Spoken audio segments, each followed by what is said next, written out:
My name is Doyle. When I was 10 years old, I had a very strange hobby.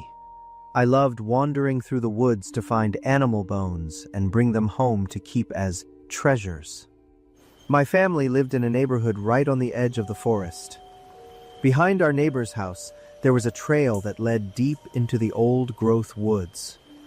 Every kid in the area was strictly forbidden from going back there, but because of my obsession, I always found a way to sneak past the rules. I usually slipped away when my parents weren't paying attention. Once I successfully escaped into the woods, I would jump for joy and start my search. I could spend hours, or even a whole afternoon, with my head down, eyes scanning the ground, and hands constantly digging through the dirt. One afternoon, I prepared to head into the forest as usual. From the moment I stepped past the tree line behind the neighbor's house, I had an uneasy feeling I couldn't explain. But it was a perfect opportunity because my parents were going to be home late. Plus, my collection was almost complete, so I decided to push forward. The forest was incredibly quiet that day. There was no sun, so the scenery looked very gloomy. I thought about turning back, but then a small glint of light suddenly appeared between the trees. I was curious because I had never seen it before, and I subconsciously started to follow it. I went deep inside, deeper than I had ever gone before, until the light vanished. In front of me stood an old wooden cabin I had never seen. The roof was rotting, the windows were dark like empty eye sockets, and vines covered the walls. It looked exactly like a witch's house from the cartoons I used to watch. I felt a chill, but I was also excited, so I moved closer. Right next to the porch, I was drawn to a bunch of bones scattered on the ground. I assumed they were animal bones, so I knelt down to examine them. However, I quickly realized that some of the bones had unusual shapes. They were also quite large compared to the types I usually collected. I kept looking, thinking I might find a perfect piece to add to my collection. As I stepped forward, I saw a skull resting in a pile of decaying leaves. The black, hollow eye sockets were staring right at me. A cold shiver ran down my spine. But for a kid with such a weird hobby, I was pretty brave. I leaned in even closer to get a look, using my hand to brush away some leaves so I could see it clearly. When the skull was fully exposed, I saw that the jaw didn't look like any animal I owned, like a dog or a fox. And then, my heart hammered so hard it felt like it would explode out of my chest when I realized it was a human skull. I screamed and ran for my life. I crashed through thorn bushes, not daring to look back. Just as I was about to make it out of the woods, I suddenly saw a man standing right in the middle of the trail. He was very tall and thin, wearing a heavy coat even though the weather wasn't cold at all. What terrified me the most was his unblinking stare and a subtle, knowing smirk. I stopped a few yards away from him. Suddenly, he tilted his head, looked at me, and asked in a very low voice, "Did you find any bones?" That question made me freeze for a few seconds. I was stunned that he knew what I had been doing. I didn't answer. I just closed my eyes and bolted past him, heading straight for home. When I saw my parents, I immediately burst into tears and told them everything. After I described the location of the cabin, my father's expression completely changed. For the first time, I heard my parents talk about something the adults in the neighborhood had always kept secret from the children. 5 years earlier, a boy my age had gone missing after walking into those woods alone. The police searched for nearly a year but found nothing.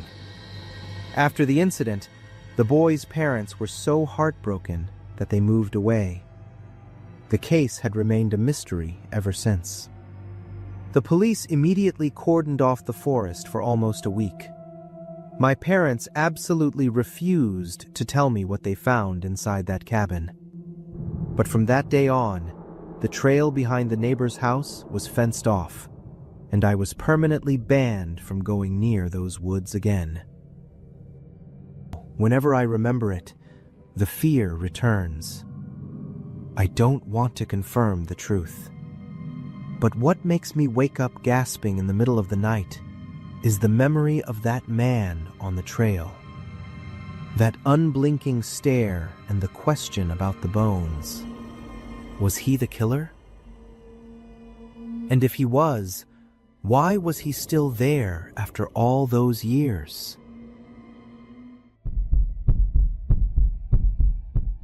My name is Chris, and this is a story about something I saw with my own eyes 5 years ago. To this day, I still don't have the courage to open the photos I took that night. It was a solo camping trip over the weekend. I chose a remote forest located about a 2-hour drive from the nearest town. As I drove deeper into the woods, my cell phone signal disappeared completely. After setting up my tent by a creek, I grabbed my camera. I decided to hike deeper into the forest to catch some landscape shots at sunset. While following a strange, moss-covered trail, I suddenly spotted flickering lights in the distance. As I got closer, I discovered an old church sitting isolated in a large clearing. In front of the church, hundreds of people dressed in white were gathered in total silence around a tree. At first, I was just curious. I figured it was some kind of strange local religious ceremony, so I hid behind a large trunk to watch. But very quickly, my curiosity turned into pure horror.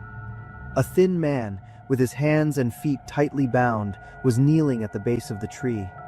A rope was looped around his neck and tossed over a high branch. 3 well-dressed men, who looked very different from the rest of the crowd, stepped forward. They began to pull the rope that hung over the branch. The man was instantly yanked upward, his feet dangling and kicking in midair. The surrounding crowd began to sing in unison. The man struggled violently and tried to scream for help, but the singing drowned him out. I felt like my legs were going to give out. I was all alone, and I knew I would be in grave danger if I confronted that many people. With no cell service, I couldn't call anyone for help. After only a few minutes, the man stopped moving completely. As soon as his limp body was lowered to the ground, the crowd began to cheer joyfully, as if they had just finished a sacred ritual. In total shock, I raised my camera and snapped a few photos for evidence. Then, I scrambled away in a daze. While trying to find my way back to camp, I accidentally circled around to the back of the church. I stumbled upon a field filled with wooden crosses packed tightly together. Many of the mounds of dirt were fresh and bright red, looking as if they had just been filled. At the edge of the field, I saw a child, about 10 years old, tied to a tree. I rushed over to untie the boy, but his reaction sent a chill down my spine. He wasn't scared, and he wasn't happy to see me. He looked at me with eyes that were completely hollow and soulless. When I urged him to run with me, he just shook his head. He spoke as calmly as if he were talking about a field trip. "I can't go yet. It's almost my turn. After the wedding day, we will all get to see God." I shuddered as I realized this child had been completely brainwashed. The wedding day ritual he mentioned was the horrific strangling I had just witnessed. As I tried to convince him one more time, a shout rang out behind me. 2 tall men in dark coats emerged from the shadows. They pointed directly at me and screamed. I tried to pull the boy with me to run, but he broke free and refused to follow. I had no choice. I had to run to save my own life. It was a true fight for survival. I tore through thorn bushes, feeling the sharp branches rip into my skin. The number of men in black chasing me grew. In my panic, I slipped and tumbled down a small slope, hitting a rock hard. I could barely stand up. However, the slope hid me from view, and the forest was thick and dark. I lay perfectly still as the men ran right past me without noticing. I had accidentally found the perfect hiding spot. Once I was sure they were gone, I crawled out and ran toward the main road near town before dawn. I immediately took all my photos and my story to the local police station. I thought I had uncovered a mass kidnapping and murder site, and I expected a large-scale rescue mission. But their reaction was confusing. They glanced at the photos, exchanged a knowing look with each other, and simply said they would send someone to check it out. A few days later, I was told that the leader of the group had been arrested, but was quickly released due to insufficient evidence. I tried to explain about the strangled man and the tied-up child, but the police claimed it could have been a voluntary religious ritual. They said my photos weren't clear enough to prove anything. I was stunned and felt completely helpless against their ridiculous excuses and lazy investigation. A few days later, while I was still reeling from the shock, I received an anonymous text. "Stop digging if you want to stay safe." That was when I understood. The leader's release wasn't a mistake. It was intentional. It gave him time to go back and scrub the evidence now that I had exposed the location. Perhaps those well-dressed men pulling the rope had much deeper connections than just some forest cult. For the past 5 years, I have been haunted by that child's hollow eyes. I watched a crime happen right in front of me, but in the end, I couldn't save anyone. I might have even accidentally helped the killers cover their tracks. I still have those photos on an old hard drive, but I have never dared to look at them again. The story is inspired by a real-life case. The Shakahola cult, led by Paul Mackenzie, is considered one of Kenya's most horrific tragedies. Initially, Mackenzie lured hundreds of followers with staged miracle cures, then brainwashed them into believing the apocalypse was coming and that modern society was a tool of evil. He forced followers to sell all their possessions and move to an isolated 800-acre forest. There, Mackenzie ordered followers to starve to death to meet God, with children dying first. When many no longer wanted to die, he created a wedding day ritual where guards directly strangled or beat victims to death amidst the cheers of the crowd. By 2024, authorities had unearthed more than 450 bodies, many victims showing signs of organ harvesting. Mackenzie and dozens of accomplices are currently being prosecuted for murder, terrorism, and child torture.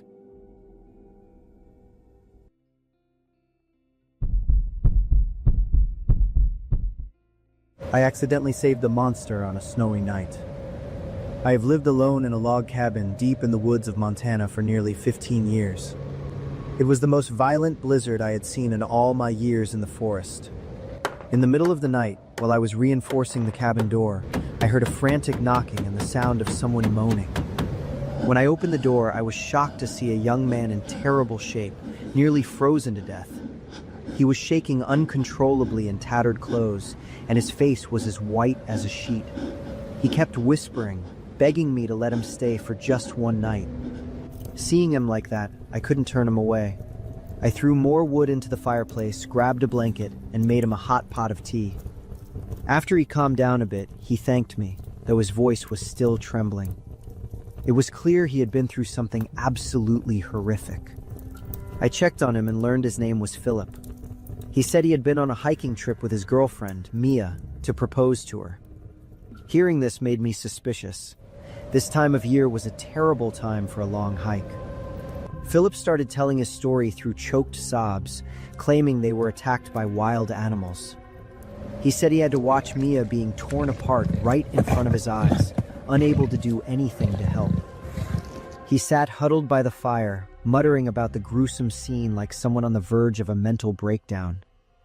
I tried to comfort Philip and asked for the exact location of the attack. I know this terrain like the back of my hand and trust my survival skills. I thought maybe there was still hope for Mia, or at least I could bring back whatever was left of her. But Philip didn't answer. He just kept crying and calling out his girlfriend's name. I figured he was too traumatized to talk, so I stopped pushing and went to cook him a bowl of soup. As I brought the soup out, the storm outside reached its peak. The wind was so strong that falling branches slammed against the cabin's tin roof with a loud roar. I quickly went around the house to make sure everything was secure, but when I walked back into the living room, the atmosphere had turned bone-chilling. Philip wasn't crying anymore. He wasn't shaking or huddling either. He was sitting straight up in the chair with an eerily calm expression, his sharp eyes staring directly at me. A remote location, extreme weather, plus the hungry animals out there, Philip repeated slowly, looking out the window. There was something in his tone that made my blood run cold. Then, Philip gave a slight smile. It's the perfect way to make sure nobody ever finds anything. I froze. The bowl of soup in my hand nearly slipped to the floor. Philip looked up at me, and his eyes were now the eyes of a predator enjoying his prize. Philip began to speak in a flat, calm voice about how he had lured Mia into an area with animal tracks. He described watching her panic and run into the blizzard, and how the forest quickly swallowed her screams. He wasn't a victim. He was a killer who was proud of his crime. He burst into a delighted laugh that echoed throughout the cabin. In that moment, I realized I had invited a demon into my home. I stayed as calm as I could, trying not to draw his attention as I backed up toward the wall near the dining table. My hunting shotgun was hanging right there, but Philip was faster than I expected. The moment my hand touched the gun, he pulled a folding knife from his jacket and lunged at me like a rabid animal. Everything happened in a flash. We wrestled in the middle of the cramped cabin. I realized he was much stronger than he looked, and every strike he threw was aimed to kill. The sharp blade kept grazing my face. I managed to point the barrel at him, but in a split second of hesitation because I didn't want to become a killer myself, Philip lunged and knocked the gun aside. Immediately after, he buried the blade deep into my shoulder. Philip laughed with excitement when he heard me scream in pain. His overconfidence gave me one last chance. I pushed through the pain, used every bit of my strength to kick him hard in the stomach, and scrambled for the gun. Philip lunged again, but this time, I was faster. As soon as I grabbed the shotgun, I aimed at his legs and pulled the trigger repeatedly.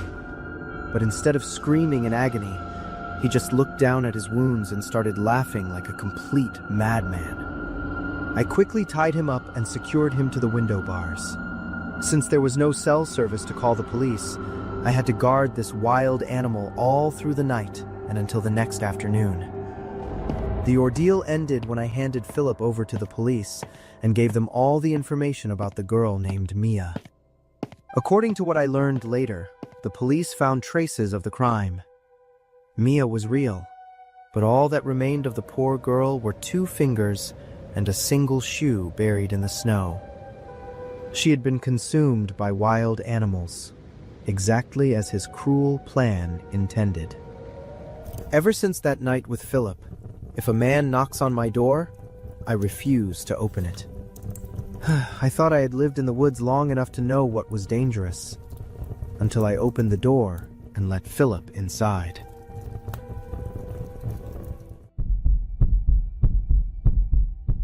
My name is Hal, and I am 30 years old.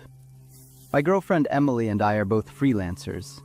Our lives are never rooted in one place. We live full-time in our van with our 2 dogs, working and traveling across the United States.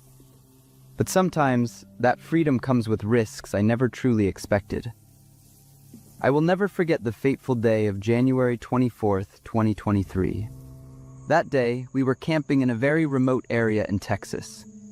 From early morning, the sky looked gloomy with heavy gray clouds. We turned on our NOAA weather radio to keep track of the situation. At first, we thought it would just be a normal thunderstorm, maybe a bit loud, but it would pass. But the air inside the van suddenly felt suffocating when the radio announced, "Tornado confirmed in the orange sector." Emily looked at me, startled. She rushed to check the weather radar on her phone and gasped, "How? We are right in the middle of that orange zone." I looked at her, worried and speechless. An orange zone meant high danger. A tornado was very likely to hit. We started discussing a plan to move, but everything happened too fast. The wind began to howl, and rain poured down like a waterfall, slamming against the sides of the van. Emily completely panicked.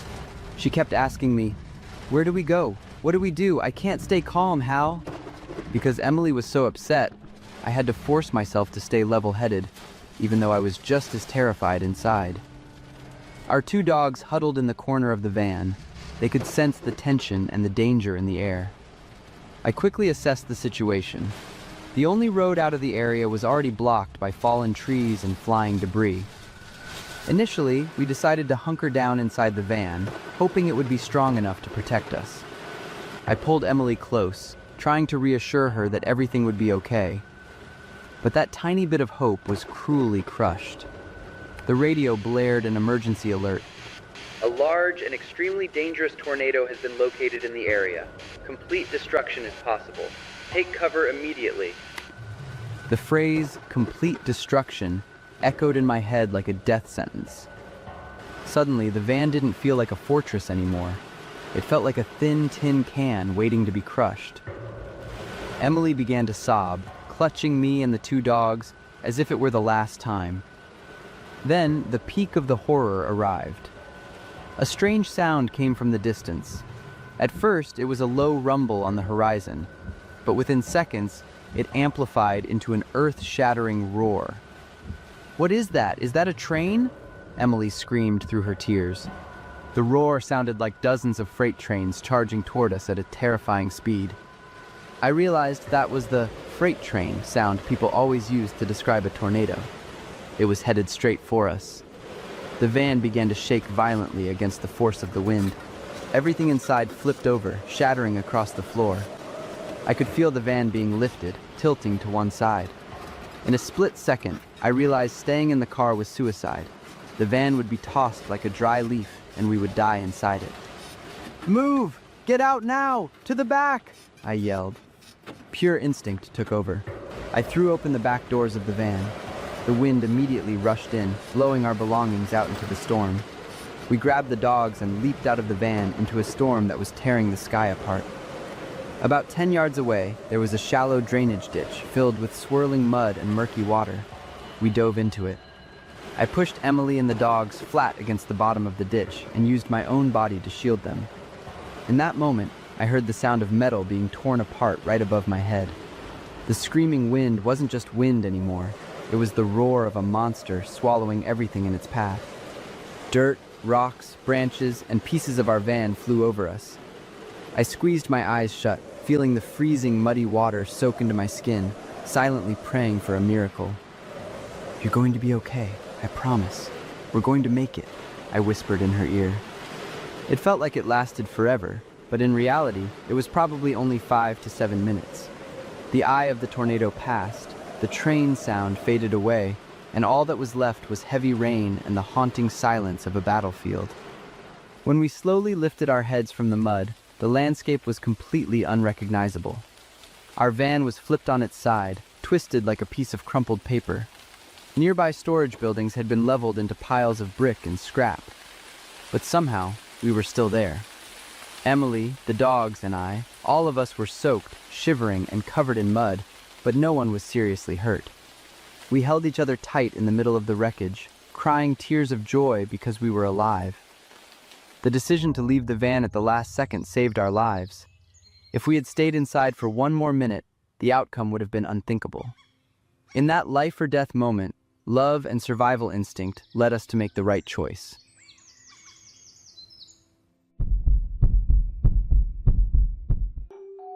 This story happened in the summer of 2011, when I was only 14 years old. To give you a better picture, my family owned a remote piece of land in western Maryland. It was private property deep in the mountains, where almost everyone living nearby was related to my family in one way or another. I grew up there running around with my cousins, and I always believed it was the safest place in the world. But a fateful day by the Savage River shattered that innocent belief forever. It was a sweltering summer afternoon. My cousin, who was 1 year older than me, and I decided to go for a walk along the rugged dirt path that follows the rushing Savage River. My cousin was a little junior entomologist, so he spent the whole time with his eyes glued to the ground, looking for bugs or crawfish. I just strolled along beside him, enjoying the sound of the water hitting the rocks. Everything seemed normal until I heard a very distinct sound. A sharp click echoed through the quiet air. It wasn't a branch snapping, and it wasn't the sound of stones hitting each other. I whipped my head toward the opposite bank of the river. Not even 15 feet away, a stranger had just stepped out from the thick brush. He was wearing a black jacket and holding a camera that was still pointed directly at me. I couldn't see his face clearly, but I saw his large frame and felt a terrifying certainty that he was staring right at me. Then, he smiled. I knew he was smiling because I could see his teeth clearly. His shoulders shook slightly, and a low, muffled laugh drifted across the water. Before I could even react, I heard another click. He took a second photo. I flinched and stepped back, but I froze. Then, he lowered his camera, kept that same smile on his face, and slowly wagged his index finger back and forth. The gesture was unmistakable, exactly like the way an adult wags their finger when scolding a child for doing something wrong. I didn't know what that signal meant, but my heart started racing. Next, he pointed down at his side. I followed his hand and saw a knife sheath attached to his belt. Then, he brought his hand up to his throat and slowly, deliberately, drew his finger across it in a slit-throat motion. In that moment, my mind went completely blank. I couldn't think of anything specific. I only had one reflex. I lunged over, grabbed my cousin's arm, and screamed, "Run! Run now!" As soon as we turned to bolt, I heard a third click behind us, followed immediately by the sound of water splashing. Splash! Splash! He was wading through the river, coming after us. I sprinted for my life through the dense bushes, my heart pounding like it wanted to jump out of my chest. The path back home was full of rocks and slippery roots. In my total panic, I tripped over a dry branch and fell face first into the dirt. I hit the ground so hard that I could taste the thick, metallic flavor of blood in my mouth. I had bitten through my lip. My knees and hands were stinging, but my fear was 1,000 times stronger than the pain. I wasn't on the ground for even 3 seconds before I scrambled back up, pulling my cousin along as we kept flying. I swear I could hear branches snapping right behind me. When the campsite finally appeared ahead, my legs were nearly numb. My breath was ragged, my throat was bone dry, and my lip was swelling up from the cut. I ran straight into the middle of the adults and told them everything.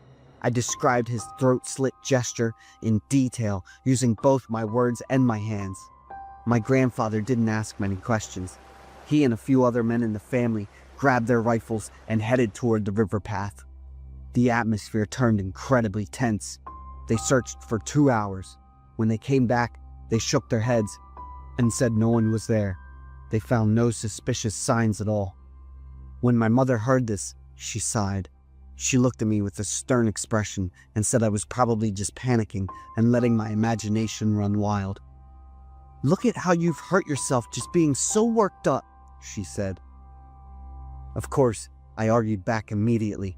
I tried to explain that I fell because I was running for my life, but she wouldn't change her mind. I turned to my cousin, hoping he would confirm what we saw.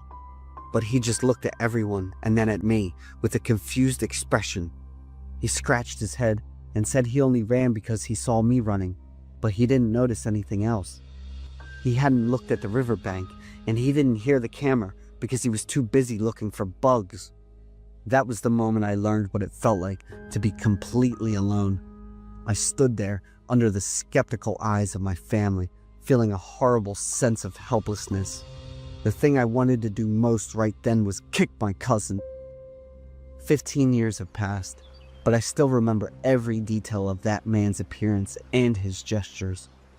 I always think about those photos he took. I wonder where they are now. Am I sitting in some collection somewhere, captured in a moment of pure terror? I still go back to that campsite with my family every year, but I don't feel comfortable there anymore. I'm always on guard. I don't know who that man was or what he wanted. The only thing I'm certain of is that it happened. It was real. I still have a small scar on my lip as a reminder that this memory wasn't just a figment of my imagination.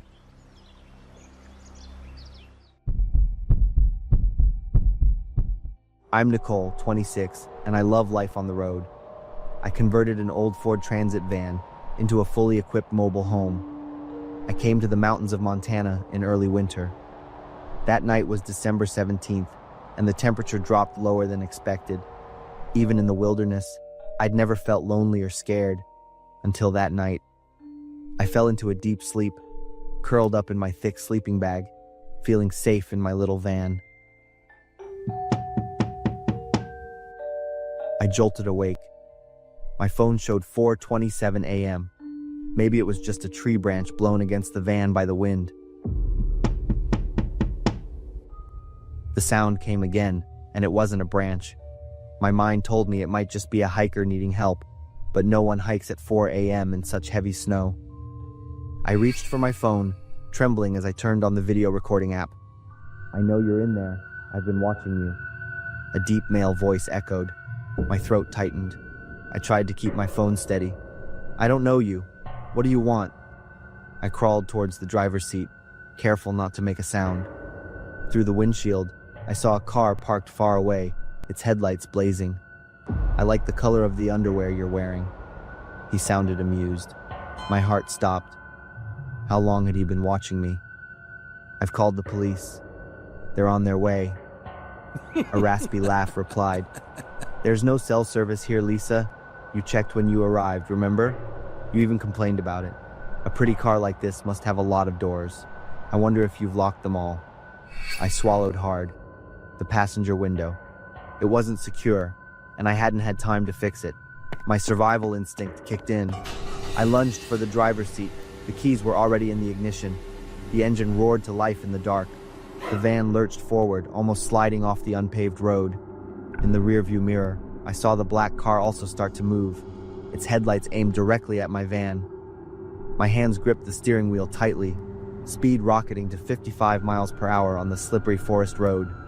The snow fell heavier, visibility reduced to just a few feet in front of me.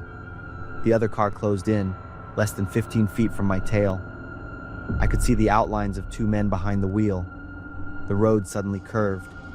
Instead of slowing down, I tightened my grip on the wheel and took a risk. I knew a small path that continued along the hillside. As I reached the bend, I suddenly pulled the handbrake, sharply turned the wheel, and swerved the van onto the narrow path to the right. The van tilted but held on. The car behind couldn't react in time to the maneuver. It sped straight down the main road, tires screeching in the dark as they realized they'd lost me. I turned off my lights, letting the van slowly coast down the path. After a few minutes, I stopped beside a large rock, hiding the van from the main road. The receding engine sound indicated they had gone in the other direction. All night, I sat leaning against the door, my heart rate unable to return to normal. As soon as dawn broke, I drove to the nearest town's police station. I reported everything. The officer listened, his expression growing more concerned. "I need to tell you something." The officer sighed. "This isn't the first report we've received. In the past 6 months, 3 other women have reported similar experiences when alone at night. What happened to them? 2 of them disappeared 2 weeks later. The third was found, but I don't want to go into detail. So, there's a predator targeting women? Not one. I think they operate as a group." I returned to my van. The sense of safety it once provided was completely gone. I decided to drive home to my parents in Ohio and sell the van. On the way, I stopped in a small town to stay overnight at a hotel. As I walked into the hotel room and locked the door, the images of that terrifying experience kept replaying in my mind. I opened my phone to rewatch the video I had recorded. Maybe I would see something I had missed. With trembling hands, I opened the video file. The screen was pitch black, but the audio was clearly recorded. "Lisa." I replayed that part. The man had called me Lisa. but my name is Nicole. I quickly opened my Instagram app, searching for the name Lisa, along with the keywords van life and Montana. After a few minutes of scrolling, my heart nearly stopped. A young woman named Lisa Wilson, with reddish-brown hair like mine, also lived in a van and had come to Montana 2 months ago. As I looked deeper into her pictures, I noticed many astonishing similarities. Not just the hair color, but also her hairstyle, clothing style, and even how she decorated her van. I scrolled down to Lisa's older posts. She bought her van from the same dealership in Seattle where I bought mine. The Ford Transit model is very popular in the van life community, and metallic silver paint is also a common choice. I scrolled further and discovered that Lisa had worked for the same travel magazine I had contributed to. I believed that if anyone followed both of us on social media, they could easily mistake us for each other. I rushed to my camera bag and pulled out an old memory card I hadn't deleted. There was a photo of a sunrise near the campground, and in the distance, I saw a Ford Transit van identical to mine. My hands trembled as I realized the truth. They mistook me for Lisa.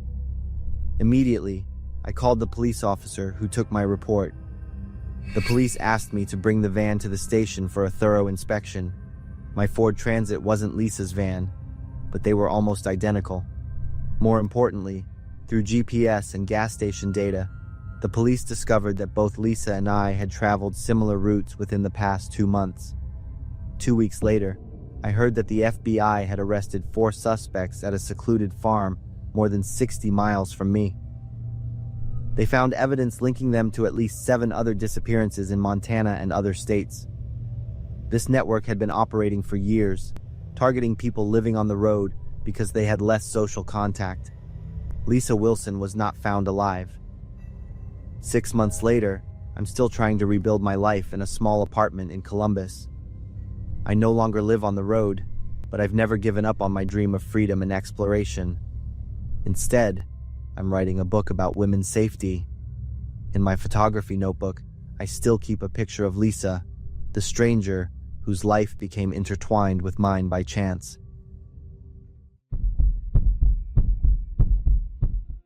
It was a cold, rainy night. It was around 2 a.m., and the temperature outside was about 45 degrees Fahrenheit. We had just left a fun party and were driving home. We were on a desolate, dark road that runs alongside the Rogue River in Belmont, Michigan. Suddenly, my friend who was driving gasped and stared straight ahead. My friend in the back seat and I quickly looked too, and we saw it. A figure was crawling on the pavement ahead, inching forward. "Is that a person or an animal?"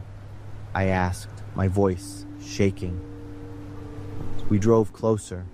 My friend at the wheel didn't slow down, but quickly swerved to avoid the thing. Our headlights illuminated it in a flash, and we zipped past. It looked like a woman, her hair matted and covering her face.